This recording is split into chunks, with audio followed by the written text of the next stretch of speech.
Assalamualaikum warahmatullahi wabarakatuh. Bismillahirrahmanirrahim. Tabarakalladzi nazzala al-furqana ala 'abdihi liyakuna lil 'alamina nadhira. Allahumma shalli wa sallim ala sayyidina maulana Muhammadin wa ala alihi wa sahbihi asma'in amma ba'du. Orang itu cara berpikir nuruti nafsu, itu yang bahaya. Makanya Quran ngeritik ara'aita man ittakhadha ilahahu hawa. Orang yang cara berpikir itu nuruti hawa nafsu. Kalau zaman Nabi, zaman sahabat, zaman ulama, itu enggak seperti itu. Sehingga cara berpikir itu mudah. Makanya kata Nabi, absyiru ya ma'syaral muslimin, kata. Kamu harus senang ya ma'syaral muslimin. Allah sekarang buka pintu langit yang sebelumnya enggak pernah dibuka. Dan Allah yubahi bikum malaikata. Dan Allah membanggakan kamu kepada para malaikat. Kenapa? Umatnya Muhammad, umatnya Rasulullah Muhammad SAW, itu kalau sampean kepengen mati setiap saat itu baik, itu resepnya gampang kata Nabi. Addu faridotan wantadzoru ukhra. Jadi Allah memberitahu, ya Muhammad, umatmu ini luar biasa. Jadi misalnya tadi kita sholat subuh, ditanya, Bahak kamu sekarang ngapain? Nunggu sholat duhur ya. Setelah sholat duhur ditanya lagi nunggu apa asar. Sehingga faman kanat hijratuhu ila Allah wa rasulih fa hijratuhu ila Allah. Jadi kalau ya sudah ini tak ijazahkan. Kalau setelah salat subuh nunggu apa? Duhur. Setelah duhur nunggu. Sehingga ketika kita mati itu statusnya penunggu sholat.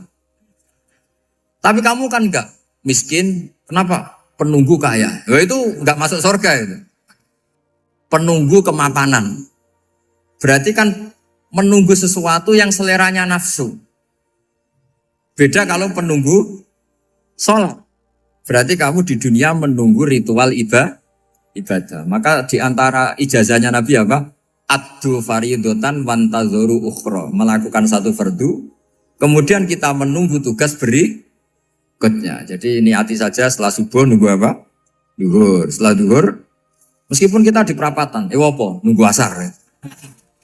Tapi ya asar betul. Jangan nunggu tok pas asar. Enggak. Jadi sebetulnya umat ini gampang sekali. Jadi di antara kebanggaan Allah, yubahi itu Allah bangga dengan malaikatnya adalah umat ini adalah addu faridotan wantadzoru ukhra. Melakukan satu fardu, kemudian menunggu fardu yang lain. Dari mengkhidmati kampus, ingin mengkhidmati masyarakat. Dari satu masyarakat lokal Semarang menjadi sampai sekarang, sampai Banjarmasin, Unisula mau bikin kampus di sana, terus gitu. Dari satu tugas ke tugas yang lain. Makanya Islam diajarkan setelah satu tugas selesai, faida faruhtafan so. Jadi sehingga hidup kita itu dinamis. Dari satu kebaikan menunggu kebaikan lain, dari satu kebaikan menunggu. Sehingga hidup kita ngapain? Nunggu satu kebaikan. Ini sudah masuk faman kanat hijratuhu ila Allah wa rasulih, fa hijratuhu ila Allah wa rasulih. Sehingga bayangkan kalau kita direkam Allah, Gusti kula ampun mati nak dereng sugih. Wis melarat puluhan tahun. Sakit, nunggu sesuatu sing sifatnya nafsu, kok pengen sugih tok aja cukup. Tahu buruh nobong sing tahu ngenyek ndekne lho, itu kan urung-urung wis dendam. Saya belum mau mati sebelum kaya dan buruhkan orang yang pernah melecehkan saya. Wis ngono akhirnya mati urung sugih. Berarti wis fakir matine hasud. Mau itu ngenes dunia akhirat kan kira-kira seperti itu. Kamu santai aja kalau fakir berarti meringankan hisab karena ada banyak harta. Yang mau dihisab papanya, tidak punya apa-apa. Jadi saya mohon sekali ya, Islam itu mengawal kebahagiaan. Sebab itu sampai bahagia itu menjadi perintah Islam, qul bi fadlillah wa bi rahmatihi fa bidzalika falyafrahu. Karena dengan bahagia bi taat diharapkan orang Islam itu tidak bahagia atau cari kesenangan lewat jalur maksiat. Sehingga ciri utama wali apa? Ala inna awliya Allahi la khaufun alaihim walahum yahzan. Sehingga ulama dulu itu rileks-rileksnya. Termasuk yang saya ceritakan tadi, Imam Ahmad, Imam Syafi'i. Itu melihat apa saja rileks. Ya tadi kalau disenangi orang ya barokah, punya kawan kebaikan. Nak dineng ya barokah dineng di gedingi tonggo rada utang, ngeranjuk tulung gitu. Jadi rileks saja. Masyhur itu Imam Syafi'i ngendikan waman asaa ilaika faqat atlakoka. Orang yang berbuat buruk sama kamu, hakikatnya adalah membebaskan kamu. Atlako itu apa? Membebaskan. Enak gak jadi hidup gitu? Kalau kamu kan enggak, kok gedeng aku salahku apa? Malah kamu ujub tuh, orang kok gak tahu salahnya. Kamu jadi suami, istrinya ngomel, kurang apa saya sebagai suami? Ya kurang banyak, enggak ganteng, enggak kaya, enggak ini. Malah kalau diterangkan malah parah toh. Ya sudah rileks saja, kalau dia ngomel ya tadi, alhamdulillah dapat pahala tanpa apa? Biaya. Terus ngomel kan butuh energi, paling yang enggak kuat 3 jam. Nanti juga berhenti apa? Terus ambil nilai positifnya, misalnya ngomel sama suaminya, bagus lah. Kalau ngomel sama tetangga malah kayak apa gitu aja udah.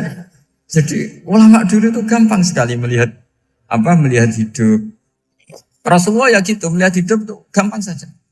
Ketika tanya, ya Aisyah apa ada sarapan? Tidak ada ya Rasulullah, ya sudah saya tak puasa. Jadi enteng saja. Kadang-kadang beliau ingin puasa ya puasa sunat, ada sarapan nggak jadi puasa. Rileks. Nabi itu rileks. Kalau ngajari kebaikan juga rileks. Nah sekarang itu banyak orang yang karena mungkin kurang baca, Islam itu kayak menjadi aturan yang bengis, yang repot, yang mengekang. Itu tidak seperti itu. Yuridu wa bikumul yusra wala yuridu bikumul usra. Allah menghendaki agama ini mudah. Sehingga ada sahabat di Imami Mu'ad itu baca Baqarah. Sahabat ini pekerja petani, mufarokoh ditinggal. Ketika Mu'ad lapor, ya Rasulullah ini ada orang munafik, tengah-tengah sholat mufarokoh saya ditinggal. Yang disalahin itu tidak yang ninggal tapi Mu'ad. Afattanun anta ya Mu'ad, kami itu tukang fitnah. Masa ngimami petani pakai surat Baqarah? Jadi yang disalahkan ini imamnya. Kalau kamu jadi imam, sholatnya ya yang cepat. Makanya terus banyak orang kecepatan karena tadi. Jadi Nabi itu enteng sekali. Jadi apa ya, Nabi itu beda dengan yang kita bayangkan beda. Nabi pernah ngaji di masjid, kemudian ada tetangga lewat pakai cangkul ke kebun. Semua sahabat gerutu. Ini orang tidak benar, ada Nabi ngaji ditinggal saja ke kebun, tidak ikut ngaji. Jawabannya Nabi tidak, itu bagus itu ikut sunnah saya. Kenapa ya Rasulullah? Dia kerja nyari halal. Dan untuk menghidupi keluarganya itu juga ajaran saya. Sehingga yang ngaji ya ajarannya Nabi, yang enggak ngaji karena kerja mencukupi keluarga juga ajarannya Nabi. Segampang itu. Oh, kalau kayaknya kamu kan, wes gak roh akhlak kan gitu. Nabi rileks saja Nabi. Sampai bisa lihat itu di bab Fadhailul Kasbi. Makanya ini penting sekali supaya orang itu berpikir Islam atau mendakwahkan Islam itu berdasar sanad ya yang muttasil yang pernah dilakukan Rasulullah SAW. Sesuatu yang dilarang Allah itu pasti mador. Maka untuk melarang seseorang bergantung sama narkoba misalnya atau hal-hal yang bahaya pada fisik, itu satu tentu bagi ahlullah, tentu karena takut Allah. Tapi banyak masyarakat yang memang benar-benar bisa meninggalkan narkoba karena efek buruknya ganja. Bahwa itu mengakibatkan sakau, mengakibatkan tidak sadarkan diri, mengakibatkan kebangkrutan ekonomi macam-macam. Sehingga mereka benar-benar benci sama yang namanya narkoba.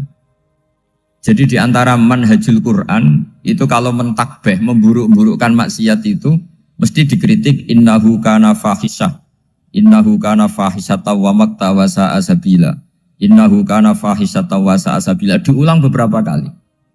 Sehingga dibutuhkan kecakapan untuk menganggap satu hal yang buruk itu fahsyah, sesuatu yang enggak rasional, sesuatu yang tidak positif, sesuatu yang pasti berdampak negatif. Sehingga kalau misalnya tadi dibacakan oleh Qori, kuntum khaira ummatin ukhrijat linnasi ta'muruna bil ma'ruf wa tanhauna 'anil munkar. Untuk berhenti dari kemungkaran itu satu takbihun litil kal mungkar atau litil kal mungkarat, bahwa mungkarat itu kita cap, kita stigmasi bahwa itu buruk sekali. Seperti Nabi mengajarkan pemuda tadi, masa kamu suka ibu kamu digitukin lelaki lain, putri kamu, bule kamu, bude kamu, sehingga orang ini pikirannya termindset betapa buruknya zina. Sama seperti kita sukses memindset betapa buruknya narkoba, betapa buruknya bahan-bahan terlarang. Begitu juga seterusnya terus pengkhianat dan sebagainya. Tapi problem manusia adalah dia itu akan mencari kebahagiaan atau kesenangan sesaat. Maka caranya gimana? Keinginan senang lewat maksiat ini dilawan dengan nyaman dengan taat. Saya ulang lagi, nyaman dengan taat. Sehingga ulama dulu punya kalimatul munajat, artinya kalimat hubungan pribadi sama Allah yang menjadikan orang itu nyaman. Dan ini yang diajarkan kitab-kitab tasawuf. Kitab tasawuf itu sukses mengajarkan melihat alam raya ini semuanya nyaman, termasuk yang mengecewakan. Itu dianggap nyaman. Saya berkali-kali mengajarkan ilmu ini karena ini musalsal ila Rasulillah SAW. Itu pernah suatu saat Imam Ahmad itu dipanggil sama tetangganya, anak muda. Tentu Imam Ahmad ini orang yang sangat soleh, sangat waroi, sangat tunduk sama perintahnya Allah dan Rasul. Pemuda tadi manggil, ya Ahmad, datang ke rumah saya. Imam Ahmad datang. Setelah sampai ke pemuda tadi, sudah pulang lagi, saya tidak butuh kamu. Pulang lagi. Setelah sampai rumah dipanggil lagi, ya Ahmad, datang lagi. Datang lagi. Oh, saya tidak jadi butuh, pulang lagi. Sampai 3 kali. Dan itu perangai ekspresi Imam Ahmad itu atau ulama lain yang sesoleh beliau itu nyaman, indah. Beliau tetap senyum-senyum nyaman. Beliau tidak tersinggung, tidak terprovokasi, tidak, ya pokoknya tidak tersinggung, kelihatan nyaman. Lama-lama pemuda ini terus tanya, ya Ahmad, kamu saya perlakukan seperti ini kok tidak tersinggung? Kamu senyum-senyum saja, happy-happy saja. Jawabnya Imam Ahmad itu unik. Wahai pemuda, saya kamu panggil itu senang sekali. Karena kata Nabi, kalau kamu iman dengan Allah dan Rasul, maka hormatilah tetangga. Jadi saya senang. Karena nuruti perintah Allah untuk menghormati tetangga. Jadi tidak ada urusannya dengan kamu. Kagetnya kayak apa? Jadi dipanggil tetangga ya senang karena melakukan perintahnya Allah dan Rasul, yaitu ikramul jar, fal yukrim jarum. Disuruh pulang, kamu ingin saya pulang, ya saya pulang. Disuruh datang, ya saya datang. Jadi saya tidak tersinggung, saya tidak ada urusan dengan kamu. Urusan saya dengan Allah Subhanahu wa Ta'ala. Itu kalau bapak-bapak istrinya ngomel terus sabar itu ya bagus. Saya tidak punya urusan. Kalau kamu terprovokasi oleh istri, berarti kamu didikte oleh makhluk. Masa seorang rektor didikte makhluk? Kan tidak keren. Apalagi seorang habib didikte makhluk, kan tidak keren. Yang bisa mendikte kita hanya Allah Subhanahu wa Ta'ala. Dan Allah mendikte kita, mengajarkan kita wa ashiruhunna bil ma'ruf fa in karihtuhunna fa asa an takrahu shay'an wa yaj'alallahu fi khairan katsira. Jadi cara melihat istri kita bawel gitu atau cerewet, alhamdulillah ini ada pahala tanpa modal, cukup sabar. Kalau istri kamu sedang mesra, malah mintanya ke mall, malah biayanya tinggi. Murah mana dapat pahala dimarahin sama saat mesra minta ke mall? Milih yang pertama kan? Nah ya itu tidak usah modal ini. Ya gitu aja. Jadi kalau istri sedang marah, bawel, anggap saja ini rezeki. Dapat pahala tanpa apa? Biaya. Nah, kalau pas rukun malah nantang ke mall, biayanya malah tinggi. Jadi ulama dulu itu melihat dunia itu happy. Pernah Imam Syafi'i dikasih tahu, orang yang tadi nyium tangan kamu ya, itu di rumah menghujat Anda. Jadi dia sopan hanya di depan Anda, kalau di luar menghujat Anda. Jawabnya Imam Syafi'i lucu. Ya baguslah. Yang cerita ini kaget. Kenapa bagus ya Aba Abdillah? Kalau manggil Imam Syafi'i ya Aba Abdillah. Ya berarti saya masih wibawa, di depan saya tidak berani katanya. Jadi dipandang enteng saja. Jadi kalau kamu di depan kamu istri kamu tidak berani belanja, tidak ada kamu belanja banyak, anggap saja Anda wibawa. Jadi enteng saja. Pernah Imam Syafi'i dikasih tahu, separuh dari kampung Anda itu gak suka kamu. Ya bagus lah. Kenapa? Oh nak rukun malah bakal utang katanya gitu. Kira-kira yang utang tuh yang rukun apa yang neng-nengan? Yang rukun. Jadi enteng saja. Masyhur itu makalahnya Imam Syafi'i. Waman asa'a ilaika faqad atlaqaka. Orang yang berbuat buruk sama kamu berarti membebaskan kamu. Kalau saya sedang nenengan sama Habib Hasan Toha Putra, beliau naik Alphard gak nawarin saya sah karena baru nenengan. Tapi kalau sedang rukun malah harus repot mana? Rukun sama ndak rukun? Repot rukun sebetulnya. Jadi Imam Syafi'i itu happy saja. Kalau sedang rukun sama tetangga ya dianggap rukun itu satu kenikmatan. Sedang tidak rukun ya dianggap satu kenikmatan. Jadi orang dulu itu serilek itu melihat dunia. Kalau kita kan enggak, ego. Wah saya ini suami kok dimarahin istri. Wah ini egonya bangkit. Padahal egonya bangkit itu ada kebodohan di situ. Yaitu seorang rektor didikte seorang istri, seorang makhluk. Apalagi kalau Anda daftar wali itu tidak akan jadi wali. Ini wali kok tunduk sama makhluk. Karena didikte apa? Makhluk. Maka Imam Ahmad ketika tetangganya bully gitu ya santai saja, beliau happy. Ketika pemuda tadi eskal janggal. Kenapa kamu gak tersinggung ya Ahmad? Memangnya saya harus tersinggung gimana? Kan tak panggil tidak jadi, tak panggil tidak jadi. Hei pemuda, saya ini tidak punya urusan dengan kamu. Saya nuruti kamu karena perintahnya. Saya senang melakukan perintah Allah, harus berbaik sama kamu. Sampai 3 kali. Ajarkan Muhammad atau katakan Muhammad pada umatmu. Sebaiknya atau seharusnya mereka hanya gembira dengan melihat fadlnya Allah dan rahmatnya Allah. Ini harus kita pahami mulai dari konstruksi yang paling pokok, yaitu akidah. 2 ahwal. Ahwal itu 1 perilaku sosial. 3 mutammimat, sesuatu yang tidak pokok, tapi kita butuhkan dalam mengawal hidup ini. Saya beri contoh, itu sampai maksiat, itu karena cari kesenangan. Misalnya baru penat itu, ingin seneng, ada orang yang macam-macam lah, ingin melihat maksiat, apa itu pornografi, apa nyabu, apa macam-macam. Itu sebetulnya agama punya konsep yang luar biasa, yaitu seharusnya seseorang itu gembira. Gembira dengan ketaatan. Lalu pertanyaannya caranya gembira gimana? Gembira itu mudah.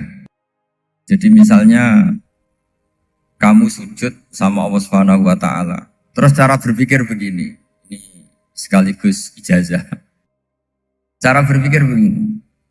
Ya Allah, ini kata Sayyidina Ali, kafani izzan an akuna laka abdan wa kafani fakhron an takuna li rabban. Ya Allah, betapa sialnya saya andaikan saya jadi budak dari makhluk yang sama. Misalnya sampean itu seorang kiai atau rektor atau doktor atau orang terpelajar, kemudian kamu jadi budak atau hamba dari makhluk yang setara. Betapa hinanya saya. Maka kata Sayyidina Ali, ya Allah saya ini cukup bahagia, cukup bangga. Karena jadi budak, jadi hamba dari zat yang super atau yang maha super. Jadi kok Allah Subhanahu wa ta'ala. Sehingga ada kebahagiaan yang luar biasa karena menjadi hambanya Allah Subhanahu wa ta'ala. Setelah bangga dengan jadi hambanya Allah, maka kita akan malu. Malu misalnya kok saya bahagia itu nunggu melihat pornografi, melihat maksiat. Itu terus menjadi malu. Kenapa saya bisa didikte oleh hal-hal seremeh itu? Ya, kita malu karena didikte oleh hal-hal yang seremeh itu. Karena kita didikte oleh nafsu. Jadi izzatun nafsi, satu harga diri seseorang itu harus dihidupkan untuk hanya tunduk kepada Allah Subhanahu wa ta'ala. Sehingga Nabi itu melatih satu logika tarkul ma'asi. Nabi itu dulu ketika ada seorang pemuda yang ya karena mungkin pemuda ya, dia itu mau masuk Islam, tapi uniknya kata pemuda tadi, saya masuk Islam tapi asal dibolehkan bebas zina. Jadi ini agak sableng gitu. Jadi mau masuk Islam syaratnya dibolehkan apa? Zina atau free sex gitu. Karena orangnya agak hiper. Itu Nabi tidak langsung mengancam dengan neraka enggak. Ketika mau pamit gitu semua sahabat melarang. Mah itu jangan, kamu jangan suan Nabi. Itu permintaan yang enggak masuk akal. Setelah lama ditahan terjadi kegaduhan di masjid, Nabi dengar itu ada apa itu?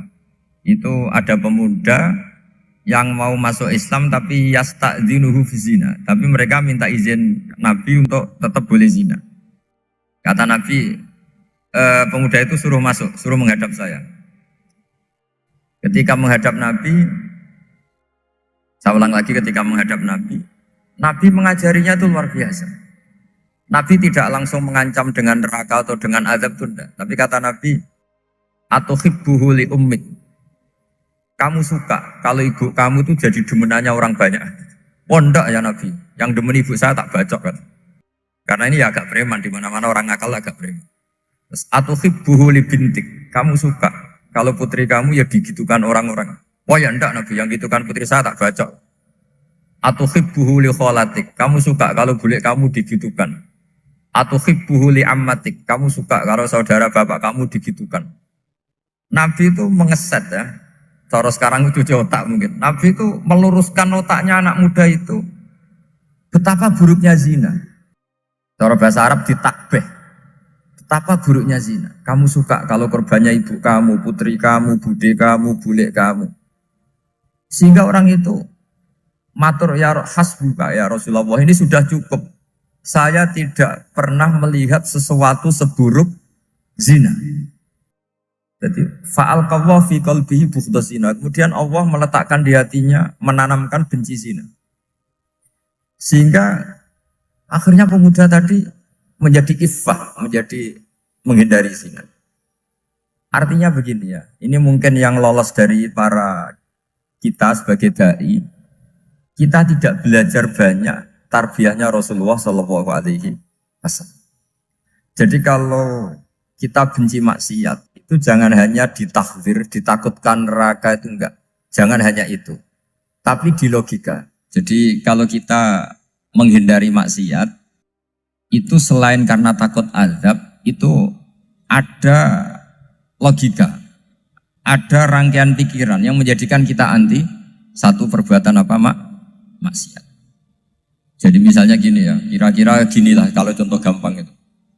Ada orang gitu ya, nyanyi dengan pakaian yang mungkin pornografi gitu. Mungkin pemuda-pemuda ingin melihat itu, tapi bisa diobati gini. Kok enak dekne mergawe kok tak bayar ya, aku kehilangan duit. Meskipun dengan logika yang agak serampangan, yang penting menjadi kita ini punya harga diri untuk tidak tergantung hal-hal seperti itu.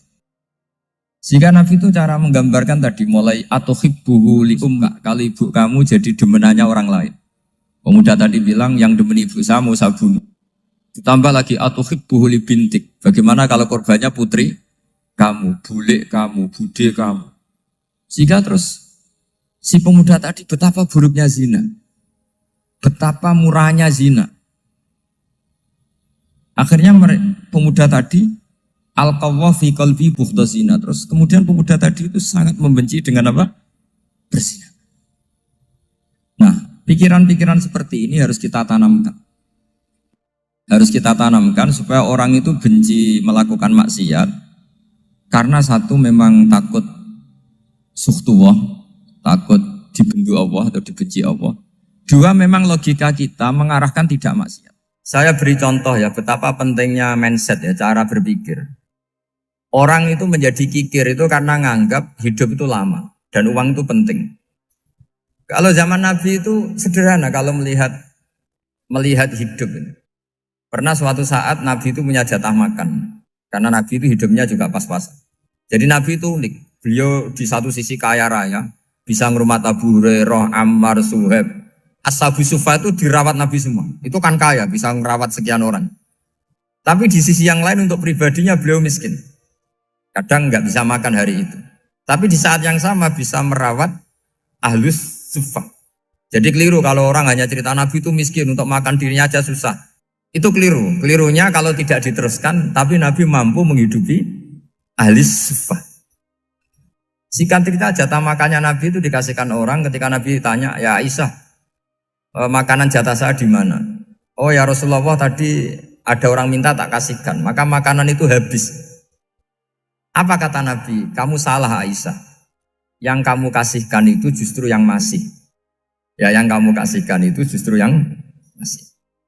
Sehingga Nabi menganggap, makanya Nabi terus ngendikan. Ya kalau mukhatabnya lelaki ya kira-kira begini. Wahallaka min malika illa ma akalta fa'afnaita walabista fa'ablaita. Terus tanya, wa tasaddaqta fa abqaita kata Nabi. Harta kamu ya kamu makan kemudian ke WC jadi kotoran atau punya pakaian mewah nanti rusak. Wa tasaddaqta fa abqaita. Ada yang kamu sedekahkan yaitu yang abadi sampai akhir. Sehingga banyak pengusaha yang mencintai saya setelah tak ajari hadis itu, misalnya punya uang 1 miliar karena dia spekulan atau pedagang rawan bangkrut, disedekahkan ke masjid 50 juta, yaitu yang abadi. Jadi kalau suatu saat bangkrut, dia masih punya uang 50 juta di akhirat. Jadi Nabi itu mengajari sedekah itu apa? Ya sedekah itu pengabadian uang. Kalau kita kan enggak, bilang sedekah itu nguras uang. Itu pikirannya setan, dan pikirannya orang Islam. Itu cara berpikir setan, bukan cara berpikir umat apa. Sehingga Sayyid Ali Zainal Abidin itu kalau ada orang minta, kemudian beliau ngasih, itu beliau bilang gini, marhaban biman hamala zati ilal akhirah. Matur nuwun nggih jenengan sing beto sangu kula nate. Jadi dianggap teller saja. Orang yang minta uang beliau itu dianggap tukang nyatet bank karena sudah ditabungkan. Ya sudah. Kalau kita kan enggak, wah pengemis tuh ganggu gini-gini. Kecuali pengemis profesi ya mungkin kita agak-agak enak. Pada zaman akhir tuh ada pengemis apa? Profesi. Jadi repot teman. Terus tak beri contoh lagi kebahagiaan ketika kita milih Islam moderat. Islam kita diajarkan guru-guru kita, utamanya oleh guru kita Mbah Maimun. Saya juga sering ketemu beberapa ulama dunia, termasuk Habib Umar. Saya juga ikut sowan ke sini pas beliau sama Habib ini Hasan Toha Putra di sini sama orang-orang moderat. Itu cara berpikir juga luar biasa indah. Beliau pernah cerita ya, beberapa ulama lah, banyak yang cerita itu. Saya pernah diceritani seorang alim ketika ada orang ekstremis itu mau ngebom di tempat maksiat. Kebetulan yang maksiat itu kebanyakan ya orang Islam. Karena di negara yang mayoritas Islam. Ditanya sama Syekh Sa'rawi. Syekh Sa'rawi itu mufassir top di mana? Mesir. Ini mau tak habisin karena mereka orang Islam kok maksiat terus. Terus ditanya sama Imam Sa'rawi. Laumatu ala khini ma'asihim aina masiruhum. Kalau mereka mati dalam keadaan maksiat, mereka kemana? Ya ilan nar, mereka pasti masuk neraka. Terus ditanya sama Imam Sa'rawi. Wahal masiruhum ilan nar muradun nabi amla. Punya umat maksiat kemudian mati masuk neraka, itu yang diinginkan Nabi apa enggak? Ya tidak aja. Ya sudah, enggak usah dibom, ditunggu tobatnya kata. Karena kalau mati dalam keadaan itu ke neraka dan itu tidak yang diinginkan Rasulullah Sallallahu Alaihi Wasallam. Terus ekstremis ini menjadi tobat, tidak berpikir ekstremis Mas. Jadi orang itu harus berpikir mindset yang baik. Meskipun kadang berpikir baik itu ya agak-agak kacau. Ada seorang wali majdub itu kalau berdoa agak kacau, tapi nggak bisa dibantah. Masyhur itu doa itu. Ini sekaligus ijazah, tapi kalau sebelum wali nggak boleh.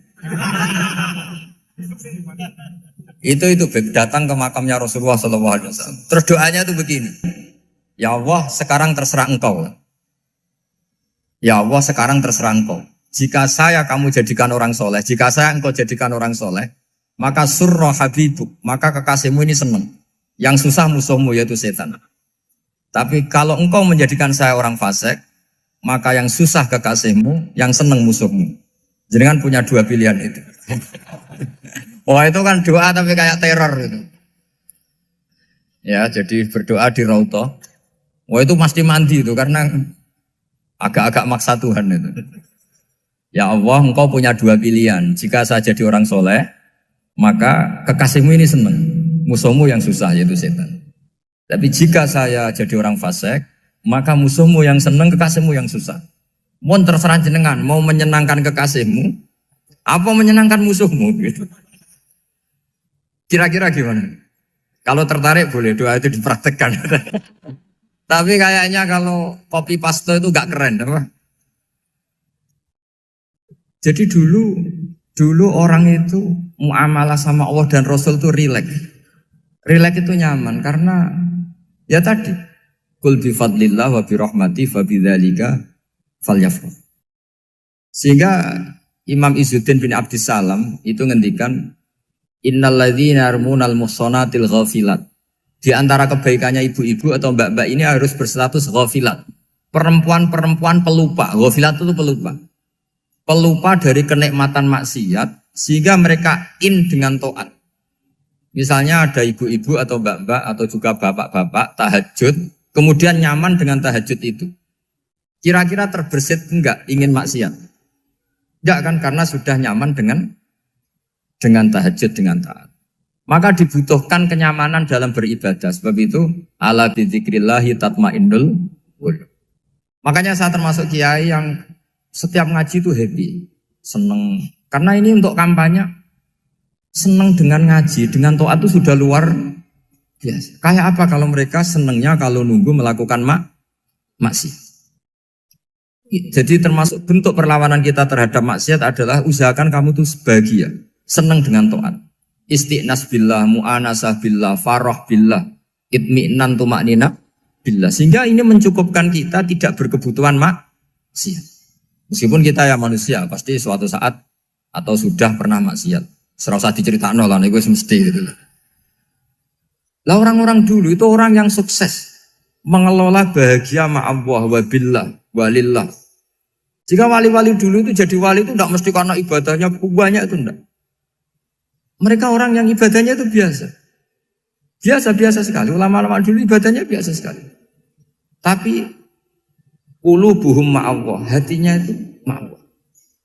Itu ada seorang wali itu jadi wali, Umar bin Abdul Aziz yang dikenal khamisul khulafa.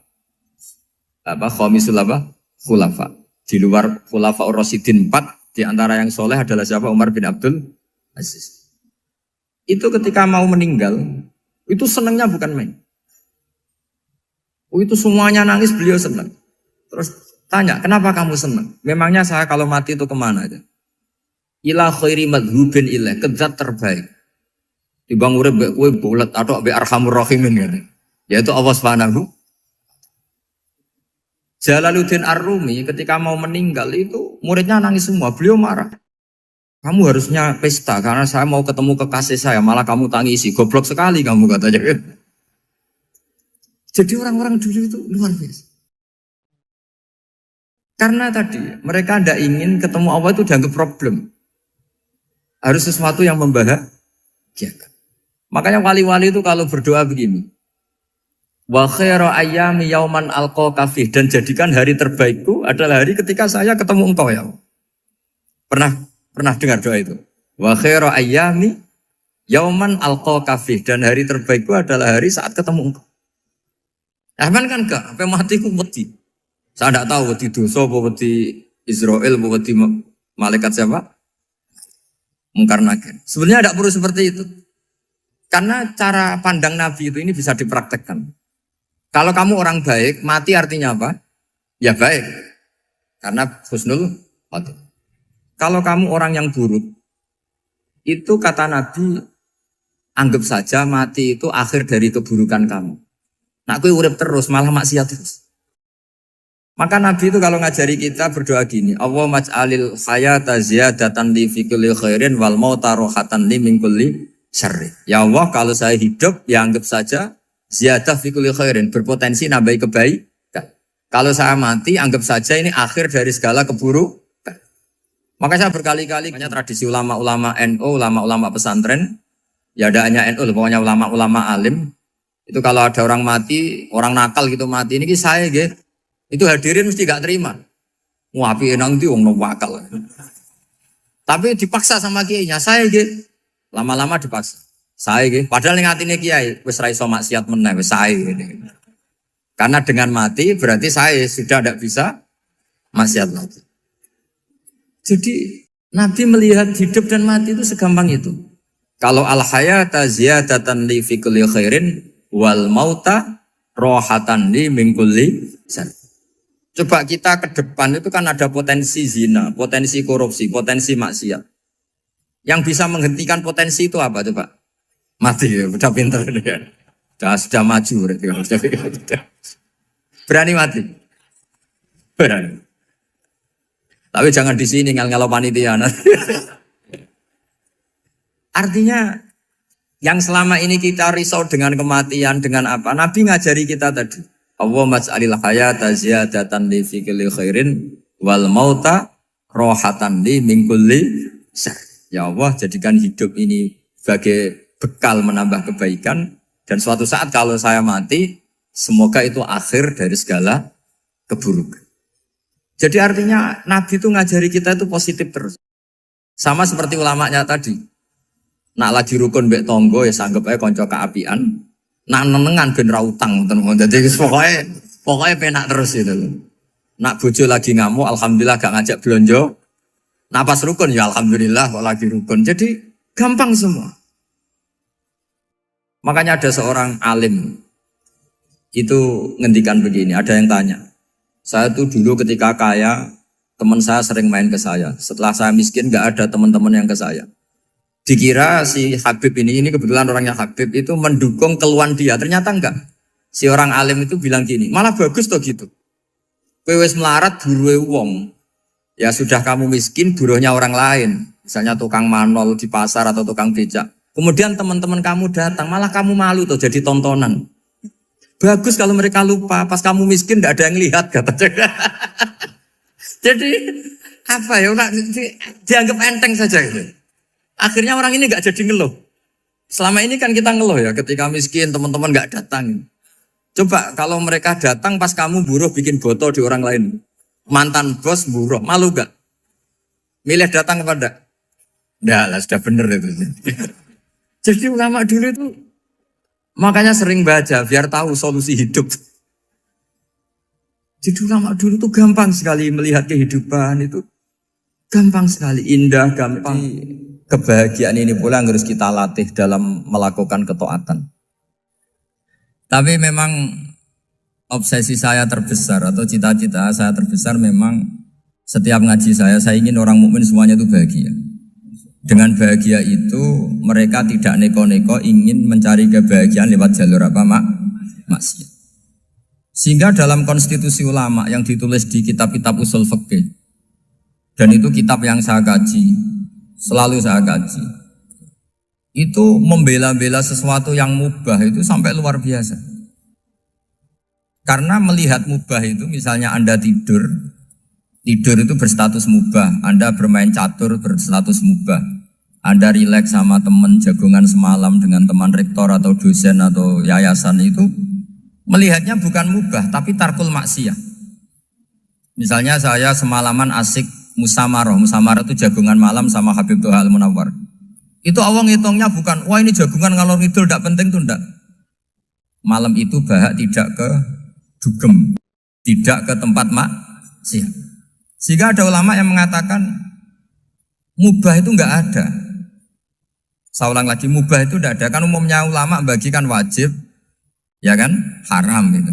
Terus diantaranya mubah, sunat, makruh. Ada ulama yang mengatakan mubah itu enggak ada. Kenapa? Logikanya begini, itsma min mubahin illa wa yatahaqqaqu bihi tarku haramimma. Karena tidak ada mubah yang Anda lakukan kecuali saat itu pasti ditinggalkannya sebuah keharaman. Misalnya Anda sedang jagungan sama istri di luar, di rumah, asik di rumah semalaman. Mungkin bahas hal-hal yang ringan. Mungkin melihat sinetron atau apa yang ringan. Tapi di situ terjadi Anda meninggalkan ke tempat-tempat maksiat.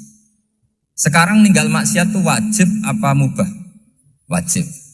Padahal Anda sedang melakukanmu. Nah itu dicatat oleh Allah itu tarkul haram, meninggalkan keharam. Jika masyhur dalam cerita wali-wali itu, Abu Yazid yang seperti itu ibadahnya pernah tanya, ya Allah lalu yang makomnya orang seperti saya siapa? Karena beliau semalaman ibadah terus. Sama Allah dijawab, ya yang tidur di pinggir kamu itu.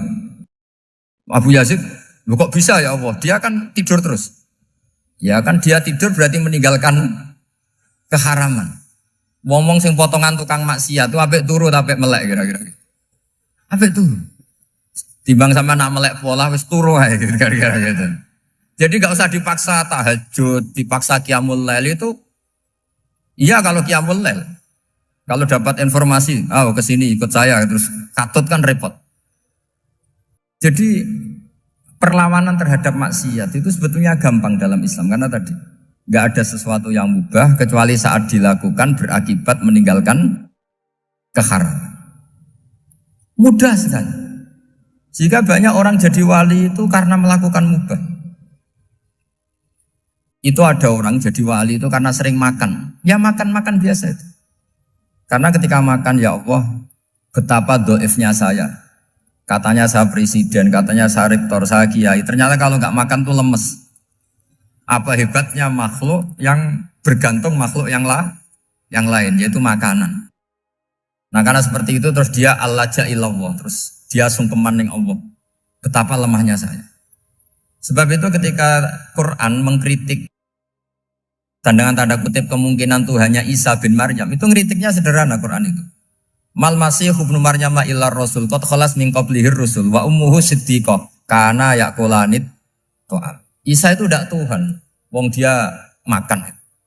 Kamu kebayang enggak misalnya punya Tuhan, wah tadi Tuhan mampir ke rumah saya, dia lemes. Setelah tak kasih makan sehat lagi gitu. Itu kan enggak kebayang. Tapi Tuhan marung di rumah saya, lemes tak gratisin, kayaknya enggak punya uang gitu. Setelah makan wah gairah lagi. Kebayang enggak punya Tuhan seperti itu. Sehingga Quran kalau gojlok sederhana, karena yakulanit tuh. Sehingga wali-wali itu kalau makan itu sadar lemahnya dirinya, betapa dirinya tergantung makanan. Sesuatu yang tergantung itu artinya tidak hebat, tidak Tuhan. Jadi untuk menjadi wali, untuk menjadi dapat ridhonya Allah itu sebenarnya sederhana. Termasuk ada cara jadi wali yang agak kacau, tapi ini ya benar, asal niatnya benar. Misalnya Unisula besar, ya kurang besar lagi. Kita sudah punya uang, kurang banyak uang lagi. Itu Nabi Ayub, itu kan seorang nabi. Pernah diuji, oh ini ada di Sahih Bukhari. Nanti kamu tanya, hadisnya Sahih enggak? Ini ada di Sahih Bukhari. Kadang orang kota itu aneh, enggak ahli hadis tapi tanya, Sahih enggak? Padahal andekan dibodohi Sahih, ya ngandel saja. Jadi kadang ya aneh. Oh enggak tahu kok tanya. Itu Nabi Ayub itu sudah kaya, pas itu sudah kaya. Bukan cerita yang masih miskin, memang sudah kaya. Beliau di kamar dihinggapin satu belalang dari emas. Setelah belalang itu dikejar, ternyata yang jenis itu banyak, semuanya dari emas. Ngambil sana sini, ini yang kesak ini dipenuhin, saku ini dipenuhin, sampai banyak. Sama Allah digojlok, kamu itu nabi saya, kenapa kamu mengumpulkan harta sebanyak itu? Kamu itu nabi saya kok rakus? Jawabannya Nabi, ya Allah, siapa yang bisa kenyang dari rahmatmu? Ya, jadi kalau kamu punya uang 1 miliar, kok ingin 1 miliar 100, ingin 1 miliar 200, itu cara ngitung bukan uang. Ya Allah, siapa yang bisa kenyang dari rahmatmu? Karena rahmat Allah tidak terbatas, sudah Gusti tenang saja. Meskipun saya gini, rahmat Anda tidak akan habis. Sehingga waroi ada ilmunya, tomak juga ada ilmunya. Termasuk rakus itu juga ada ilmunya. Misalnya begini, ini contoh rakus yang ada ilmunya begini. Ini saya beri contoh. Mungkin yang boleh niru orang-orang soleh, kalau nggak soleh jangan. Imam Syafi'i ini cerita nyata. Imam Syafi'i itu dulu ketika ngaji masih muda itu nggak suka sama guru yang kaya. Kebetulan dia punya guru miskin terus. Namanya Sufyan As-Tsauri, itu miskinnya Masya Allah. Sufyan bin Uyainah juga miskin. Jadi dia miskin, punya guru miskin terus. Sehingga idolanya ya sama guru-guru yang miskin. Suatu saat guru-guru ini menyarankan dia ngaji Imam Malik. Imam Malik itu kaya raya. Itu babutnya Imam Malik, kalau diinjak itu mata kakinya tidak kelihatan, saking halusnya. Kalah, Indonesia kalah. Imam Malik itu gaya. Kalau ngaji di kursi tinggi terus pakai bukhur itu, pakai dupa Arab yang mahal. Pokoknya mewah kali Imam Malik. Terus dia mulai, ini kiai kok kaya. Kemudian setelah beliau alim, tanya, saya harus ngaji siapa setelah ilmu jenengan habis kira-kira gitu. Kata Imam Malik, sudah, kamu tidak usah perlu ngaji saya, kamu sudah alim alama. Terus Imam Malik datang ke Baki. Zaman itu Baki itu semacam kayak rentalan ya, semacam Grab lah kalau dulu itu. Mana kafilah yang mau ke Irak? Ya sudah terus, oh kita mau ke Irak. Ini antar ke Muhammad bin Hasan As-Syaibani. Itu dibiayai sama Imam Malik. Grabnya ya dibayarin, itu kafilahnya itu ya dibayarin. Imam Syafi'i disangoni surrotan min dhahabin. Jadi satu kepes uang dikasihkan. Itu pernah tak hitung semurah-murahnya itu sekitar 60 juta. Imam Syafi'i mulai mikir, Kiai yang saya kritik lomo, sing kiai miskin tak puji, gak pernah ngamal kan, tentu orang miskin. Setelah datang ke Muhammad bin Hasan As-Syaibani, beliau itu pakar usul fikih, muridnya Abu Hanifah. Beliau al-usuli, pakar usul fikih. Itu Muhammad bin Hasan As-Syaibani itu kalau ngitung emas, itu di ruang tamu. Uangnya miliaran, emasnya banyak. Dari kota ini dipindah ke kota ini, emas kalau ngitung di ruang tamu. Bukan di kamar, di ruang tamu. Imam Syafi'i tambah kaget. Imam Malik kayak gitu sudah saya soal, malah ini kaya raya. Setelah Imam Syafi'i kelihatan kaget, digojlok sama Muhammad bin Hasan As-Syaibani karena beliau senior. Atajabu min hadza, kamu aneh melihat ini? Iya. Kenapa? Ulama kok kaya raya. Terus kata Muhammad bin Hasan, ya sudah, uang ini tak kasihkan orang-orang fasik, binti gue demenan, gue nyabu, gue macam-macam. Oh jangan, nanti dipakai maksiat. Pun jenengan mawon sing sugih. Semenjak itu Imam Syafi'i rubah mindset. Jadi kalau kampus ini ingin akreditasi A, ingin mulia, ingin apa, kamu ridho kalau yang punya prestasi seperti itu adalah orang-orang fasik. Ridho enggak? Enggak kan? Maka didoakan ini. Nah itu namanya berpikir secara usuli. Kamu jangan hanya nuruti karena berpikir waroi terus kamu benci kekayaan. Tidak bisa seperti itu. Karena pangkat dan kekayaan ketika dikelola secara kesolehan maka akan menjadi energi positif yang luar biasa. Semenjak itu Muhammad bin Hasan As-Syaibani berhasil mendidik Imam Syafi'i.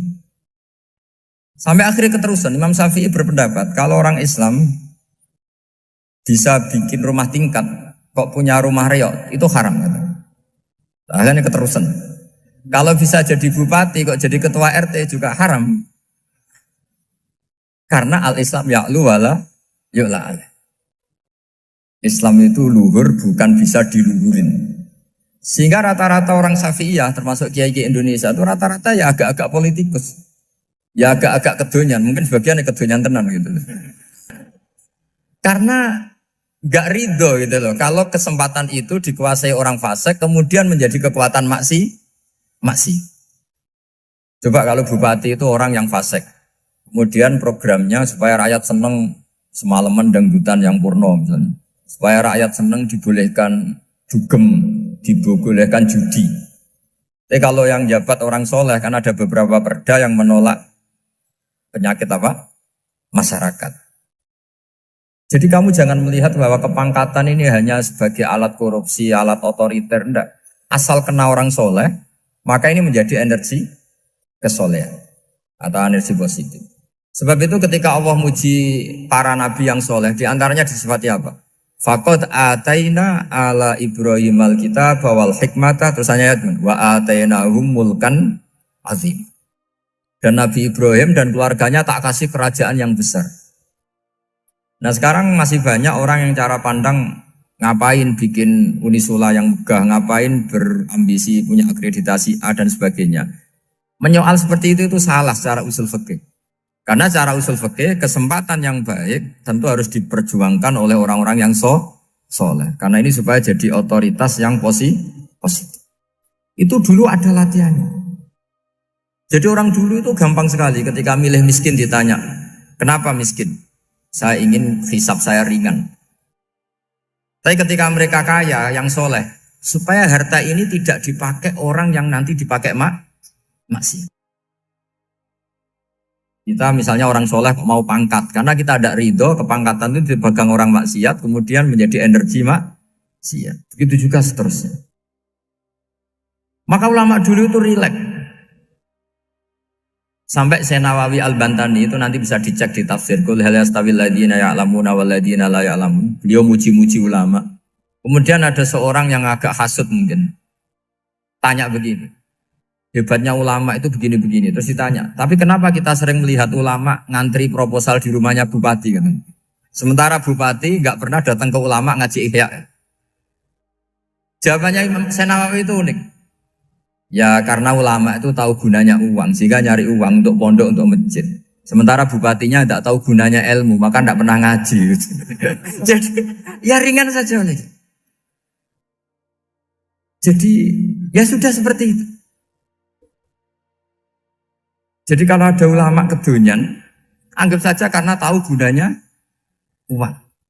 Jadi kenapa ulama ngantri di kabupaten, bukan bupati ngantri di ulama jawabannya? Karena ulama tahu gunanya. Wah, sementara bupatinya nggak tahu gunanya ilmu. Kira-kira gitu lah. Ada ustadz tidak ganteng, kesensem rondo cantik, karena tahu gunanya ustadz itu. Artinya tahu gunanya kalau saya nikah nanti punya anak jadi gus, kan dia kiai gitu.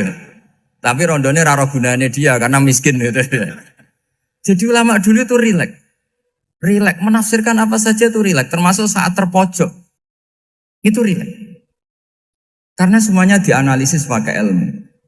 Sehingga ciri utama wali itu apa? Ala inna awliya Allahi la khaufun alaihim walahum yahzanun. Enggak ada rasa takut, enggak ada rasa gampang. Karena melihat sesuatu itu gampang saja. Saya ulang lagi, melihat sesuatu itu gampang saja, ringan. Oke, semoga barokah. Assalamualaikum warahmatullahi wabarakatuh.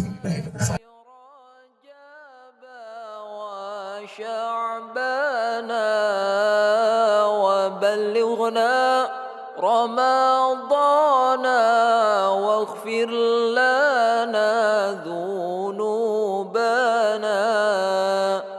اللهم بارك لنا في رجب وشعبان وبلغنا رمضان واغفر لنا ذنوبنا وبلغنا رمضان وحاصل مقاصدنا